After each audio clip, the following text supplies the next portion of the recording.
Hello friends, ரொம்பவே சிம்பிளான blouse design. இந்த டிசைன் பார்த்தீங்கன்னா ஒரு மிக்ஸ் மேட்சிங் ப்ளவுஸ் தான். கஸ்டமர் எப்படி கேட்டிருந்தாங்கன்னா, ஒரு பட்ஜெட்டில் இருக்கிற மாதிரி சிம்பிளான டிசைன், எல்லா சாரீஸ்க்கும் மிக்ஸ் மேட்ச் பண்ணி போடுற மாதிரி வேணும் அப்படின்ற மாதிரி கேட்டிருந்தாங்க.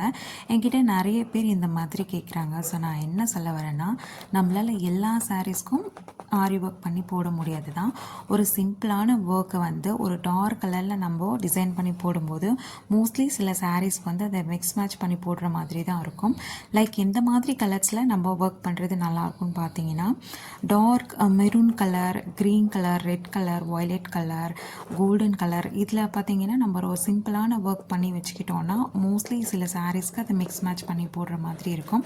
எந்த மாதிரி ஒர்க் அதில் நல்லாயிருக்கும்னு பார்த்தீங்கன்னா, கட் பீட், ஜர்தோசி, கோல்டன் கலரில் ஒயிட் பேர்ல்ஸ் வச்சு கிளிப் ஸ்டோன்ஸ், இந்த மாதிரி ஒர்க் வச்சு நம்ம பண்ணும்போது ரொம்பவே நீட்டாக இருக்கும். மோஸ்ட்லி எல்லா சாரீஸ்க்கும் அதை மிக்ஸ் மேட்ச் பண்ணி போடுற மாதிரி தான் இருக்கும். இதையும் பார்த்தீங்கன்னா ஒரு பேர்ல்ஸ் வச்சு ஒரு சிம்பிளான ஒர்க் தான் நான் பண்ணியிருக்கேன். ஸோ ரொம்ப நீட்டாக இருந்தது. எல்லா சாரீஸ்க்கும் மிக்ஸ் மேட்ச் பண்ண முடியல அப்படின்றவங்க கண்டிப்பாக இந்த டிப் இவங்களுக்கு யூஸ்ஃபுல்லாக இருக்கும்னு நினைக்கிறேன். ஒரு சிம்பிளான ஒர்க்காக இருந்தாலும் இதை ஸ்டிச் பண்ணி முடிச்சதுக்கப்புறம் நீங்கள் பார்த்தீங்கன்னாலே தெரியும், ரொம்பவே நீட்டாக பியூட்டிஃபுல்லாக இருந்தது. கண்டிப்பாக இந்த டிப், இந்த டிசைன் உங்களுக்கு பிடிச்சிருக்கும்னு நினைக்கிறேன். இந்த டிசைன் பிடிச்சிருந்ததுன்னா ஒரு லைக் பண்ணிக்கோங்க. நம்ம சேனலில் நிறைய பேர் சப்ஸ்கிரைப் பண்ணாமல் பார்த்துட்ருக்கீங்க. ஸோ சப்ஸ்கிரைப் பண்ணிக்கோங்க. எந்த கலரில் மேட்ச் பண்ணி போடும்போது ஆரி ஒர்க் பண்ணால் எல்லா சாரீஸ்க்கும் மிக்ஸ் மேட்ச் பண்ணும்போது நல்லாயிருக்குன்றதை கமெண்ட் பண்ணுங்கள். ஸோ இந்த டிசைன் பிடிச்சிருக்குன்னா ஒரு லைக் பண்ணிக்கோங்க.